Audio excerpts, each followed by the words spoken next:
Hello students, I Aarti ma'am welcome you all to yet another session of English online class dated 10 October 2020.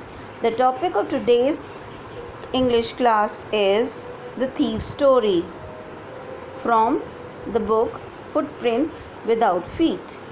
We are going to do the summary of this chapter. So let's start the session. Introduction to the lesson. The story is about 15-year-old thief who changes his name every month to stay ahead of the police and other employers. This time he keeps his name Hari Singh. The other person in the story is 25-year-old writer named Anil. The thief meets Anil and asks him if he can work for him. The story unfolds on how the thief betrays Anil by committing a theft but retracts later on. Let us know about the author first. We are accustomed by the name Ruskin Bond. Ruskin Bond was born on 19 May 1934. He is an Indian author of British descent. He lives with his adopted family in Lantur, Mussoorie, India. The Indian Council of Child Education has recognized his role in the growth of children's literature in India. He was awarded Academic Award in 1992 and The One Tree Still Grows in Dehra, his novel in English. He was awarded the Padma Shri in 1999 and the Padma Bhushan in 2014. So let us start the summary of the thief story. The story is about two different people. One is a thief of 15 years of age and the other is a man of approximately 25 years watching a wrestling match somewhere. The name of the person watching the match is Anil. The thief approaches Anil and starts talking to him because he feels that he has not robbed anyone in the past few days, and that thought that it would be easy to rob a simple person like Anil. They both start talking and Anil asks the thief his name. The thief introduces himself as Hari Singh. This is not his real name, as he changes his name every month to escape his ex-employers or police. Then they start talking about the wrestlers and Anil was leaving when Hari asked him again and asked him if he could work for Anil. Anil said that he won't be able to pay him, but he could feed him if he know how to cook. Hari lied that he knew how to cook. Anil took Hari to his room, which was above a sweet shop. Hari cooked a meal which was really bad because Anil did not eat it.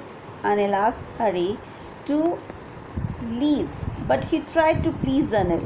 Hari smiled in his most attractive way, and Anil could not stop laughing looking at him. Anil agreed to teach Hari how to cook. Right? Hari was grateful as he knew that there would be no limit to robbing people once he learned how to read and write. The narrator used this working for Anil as he could use to make him tea in the morning and then go to buy the groceries for the day. He also used to steal 1 rupee from the money that was given to him to buy the groceries every day. Anil knew that he used to steal but did not mind. Anil used to make money by irregular work. Sometimes he used to borrow money, and the other day when he had money he would be lending it to other people. Whenever he used to get money, he would go out with friends to celebrate. One day Anil came in with a bundle of notes. and told Hari that he had stolen a book to a publisher. At night he kept the money safely under the mattress of his bed. Hari realized that he had been working for Anil for more than a month and had not stolen anything apart from 1 rupee that he kept every day for the grocery money. Hari had made chances to steal as he had the key to the room as well. But he was surprised with the amount of trust Anil had on him, as he had never been such a trusting person in his life. This trust thing was preventing him from robbing Anil, as Hari thought that robbing a careless person like Anil did not make much difference because he might not even notice that he had been robbed, and that took out all the fun from the work. Then he thought of stealing Anil's money and justified himself that if he did not steal money from Anil, then all he would waste it on his friends, and also Anil did not pay him for work that he did. Anil then woke up at night and quietly crawled to Anil's bed. He stole the money and decided to leave the city by Lucknow express that departed at 10:30. When he reached the station, the train had slowly started moving from the platform. He could have easily caught the train, but he hesitated, and he himself did not know the reason for it. Before he had reached the station, he counted the money, and it was 600 rupees in 50 rupees notes. He could live a lavish life for 2 to 3 weeks and with so much money. After the train has left, Hari was all alone at the train station.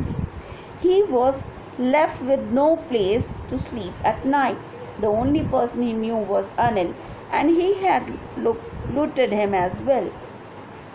He sat at a bench in the park, and as it started to rain, he sat down under the clock tower. Then he realized that the notes had got wet. He realized that learning how to read and write could help him to get much more respectable and honest job, which would pay him much more than these few hundred rupees. Then he decided to go back to Anil's house. He reached the home and placed the money back. Next morning he woke up but little late, and Anil had already made his tea.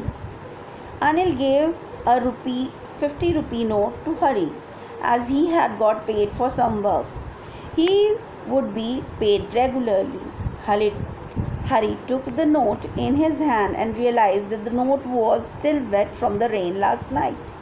Hari realized that Anil had come to know about his misdeed, but there was no sadness and anger or guilt in his mind. The narrator smiled in a beautiful way, and it was genuine happiness, as he knew that he had saved himself from the wrong road. This is the summary of chapter The Thief's Story.